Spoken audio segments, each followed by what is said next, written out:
اب ذرا سماعت کیجئے کہ اللہ کے محبوب صلی اللہ علیہ وسلم کے سامنے ذکر ہوا کہ ایک بنی اسرائیل کا ایک بندہ ایسا تھا کہ وہ 1000 سال تک جہاد کرتا رہا، 1000 سال تک جہاد کرتا رہا، عبادتیں کی، قیام کیے، روزے رکھے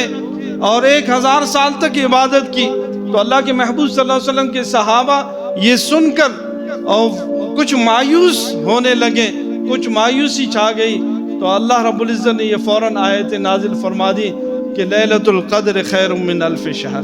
کہ محبوب وہ 1000 سال کی عبادتیں،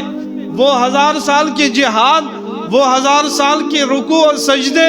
اور وہ عبادتیں، وہ قیام اور وہ رمضان، وہ روزے اور صیام، فرماتے ہیں کہ وہ 1000 سال کی عبادتیں میں نے سمیٹ کر تیری امت کو میں نے ایک رات میں عطا کر دی، ایک رات میں عطا کر دیے۔ اللہ اکبر کبیرہ۔ اور اسی طرح بے شمار فضائلیں ہیں کہ حدیث مبارک میں آتا ہے اگر ایک بندہ عشاء کی نماز جماعت کے ساتھ پڑھتا ہے، فرماتے ہیں کہ وہ گویا ایسا ہے،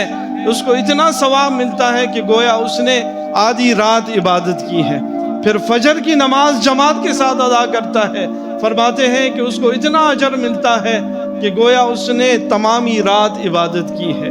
فجر کی نماز جماعت کے ساتھ ادا کرنا، اس کے بعد کوئی عبادت نہیں ہے، اور فجر کی نماز جماعت کے ساتھ ادا کرنا، اور فرماتے ہیں کہ اس دوران میں فرماتے ہیں کہ وہ بندہ سوتا رہا لیکن اس کو ثواب اتنا مل گیا کہ ساری رات کی عبادت کا ثواب اس کو حاصل ہوا۔ اللہ اکبر کبیرہ۔ کہتے ہیں کہ صحابہ نے عرض کیا کہ یا رسول اللہ، پہلے جو قومیں تھیں ان کی عمریں زیادہ تھیں اور وہ عبادت کرتے تھے، روزہ رکھتے تھے، جہاد کرتے تھے، اللہ کی راہ میں وہ پیسے خرچ کرتے تھے، یا رسول اللہ ہم کیا کریں، ہمارے پاس اتنی مال و دولت نہیں ہے، ہمارے پاس مال و دولت کی کمی ہے۔ تو اللہ کے محبوب صلی اللہ علیہ وسلم نے فرمایا یہ خاص وظیفہ ہے، فرماتے ہیں کہ آپ ہر نماز کے بعد سبحان اللہ 10 مرتبہ اور الحمدللہ 10 مرتبہ اور لا الہ الا اللہ 10 مرتبہ آپ پڑھیں گے۔ فرماتے ہیں کہ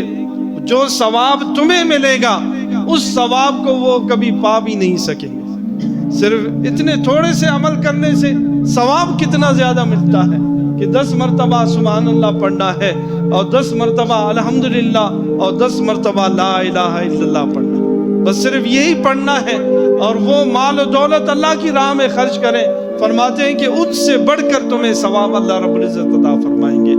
کہ یہ اللہ رب العزت کا قانون ہے فَإِنَّ مَعَ الْعُسْرِ يُسْرًا، إِنَّ مَعَ الْعُسْرِ يُسْرًا، ہر مشکل کے بعد آسانی ہے۔